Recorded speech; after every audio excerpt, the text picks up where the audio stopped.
couple episodes ago, maybe more than a couple, you interviewed me for the post game action here, and I thought your interview questions were really good. But I wanted to turn the tables and just do a brief interview of Marshall Sutcliffe, the man behind the show. Oh, geez. So this is going to be a pretty tough, serious interview. My first question is, which of your BMWs do you like best? You can only pick one. I only have one, and it's the one I own. All right.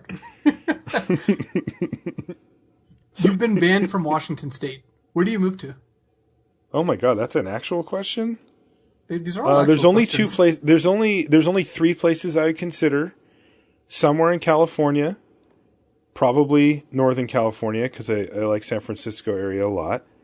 Las Vegas, and New York. And I would probably move to New York.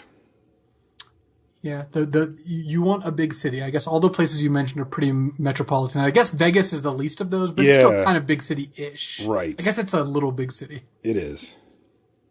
All right. Why is Overrun your favorite card? No, come on. You know this story. I hate Over. I hated it. I hated that card with a passion. I rallied against it, and then something bad happened, and it ended up getting booted out of the uncommon slot basically for good. And you know what? Good riddance. I never want to see Overrun again printed at that level. That was one of my first interactions with you, actually. Like, before I really knew you, I was watching you rant about Overrun on Twitter. Yeah, I did. I ranted directly I was like, is this Aaron. A show about how bad Overrun is? Like, what is limited resources anyway? The problem is the show was just about how good it was for like a whole set, because it was like, that card was all that mattered in some ways. So Marshall, you do a lot of coverage. How do you think that's impacted your play and understanding of Magic? And who are your favorite players to watch and why? It's probably overall been a negative impact on my play, just because before I was doing coverage, I was playing in GPs and I was trying to work my way up the ladder, and I was playing in PTQs and trying to get into a rhythm with that and see if I could get qualified. And basically right when I got going, right when I really was starting to hit my stride, I had day 2 to GP, and I was starting to get a lot more comfortable in the tournament environment and starting to get a little confidence going, is when I started doing coverage, and I took on a whole new skill set with coverage that I hadn't done before. I'd never been on camera or done anything like that. So then I kind of tried to immerse myself in getting good at that and learning how it worked and practicing that, which had to take away at least a little bit from Magic. That said, I still play all the time. I just play on Magic Online and all that, but I'm not really I don't have any big goals with my Magic playing career, so it's hard for me to get super motivated. That said, I've been exposed to a lot of just ridiculous players like you and Ben and Efro and Huey, and these people that I now get to pick their brain, whether it be in a podcast form like with you or just chatting and get information and approach and stuff. And it's so good because I'm going to just literally the best players in the world. And I'm just super lucky to have that as a resource. And I know if I got stuck on something with Magic, I could call you up, or I could, ping Ben or something and just be like, hey, am I approaching this right? And I could get to the nitty gritty and the bottom of it. And that's just that's a great thing, because every time I've done that, I feel like I've advanced my game. It doesn't just answer a question for me; it actually pushes it forward. Who do I like to watch? I like to watch you. I mean, I think you're my favorite player just in general. I love watching Ben Stark. I'm a huge fan of his, and I love watching him play. Anytime Eric is doing good, I'm happy about that.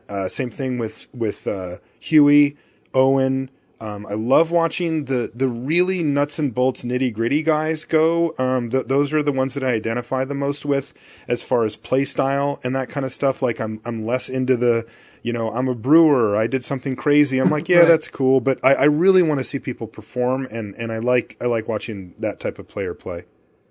Yeah, it makes a lot of sense. And speaking of not having a ton of time to play, do you have any advice for Magic players who don't have a ton of time to play? How have you used your you're on 6 hours a week of Magic time instead of a previous 20 or whatever it is. Yeah, I mean, the number one is Magic Online. Like, that's just, that has completely replaced everything for me. I used to go to the local shop once or twice a week. Like, I'd battle F&M or maybe a Sunday draft with some of the locals down there. And now I just basically never go because I'm gone all the time. But I have Magic Online on my computer at home and on my laptop, and I will draft. I'll do sky drafts. I'll tweet about those when I do them. That's when I draft when I'm on a flight somewhere, which is, well, it's a little sketchy, but it gets you through. And I'll draft in hotel rooms. I'll draft with the coverage people or at home. And basically, without Magic Online, I just wouldn't be able to play. So, I often talk fondly of Magic Online, even though, I've recognized its warts and its shortcomings as well. Literally nobody says it's perfect. Right. And I'm not going to be somebody like that.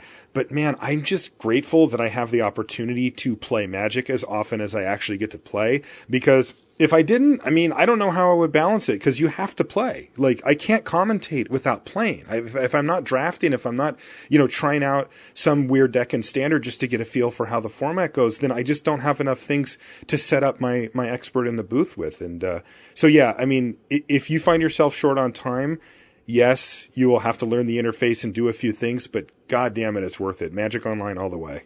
Well, it's Magic Online. It's yes. as good as it sounds, which is very good because, yes.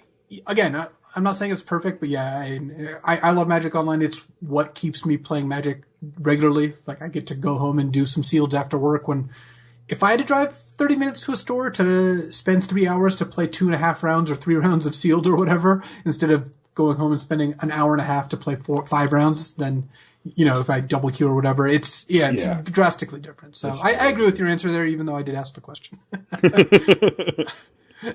Who's your favorite co-host? On the podcast? Mm-hmm. Oh, Jesus. You can't ask me that. Ryan Spain. Nobody will take offense except for the people you don't name. I'm just saying Ryan then. That's the safest answer. He's untouchable. I knew him when I was like 12 years old. Like, Ryan Spain, all the way. All right, you get to pick 3 Magic sets to draft, and you never get to draft another one. What are your 3? And Cube doesn't count here, right? Cube does not count. Okay. My 3 are Innistrad, triple Innistrad, triple Rise of the Eldrazi. I think everybody knows that. And my 3rd is either Modern Masters or M13, and I'm going to go with Modern Masters. All right, I knew what your first 2 answers were going to be. I was just mostly curious about your 3rd. Yeah. But all right, that's a pretty good range. I think those actually all provide meaningfully different draft experiences, but they're all very fun and very deep. Yeah. And lastly, I've heard a lot about something called Canadian Highlander. Sell me on the format in 1 sentence. It's Cube that you get to play over and over and over again. Alrighty, that'll do it.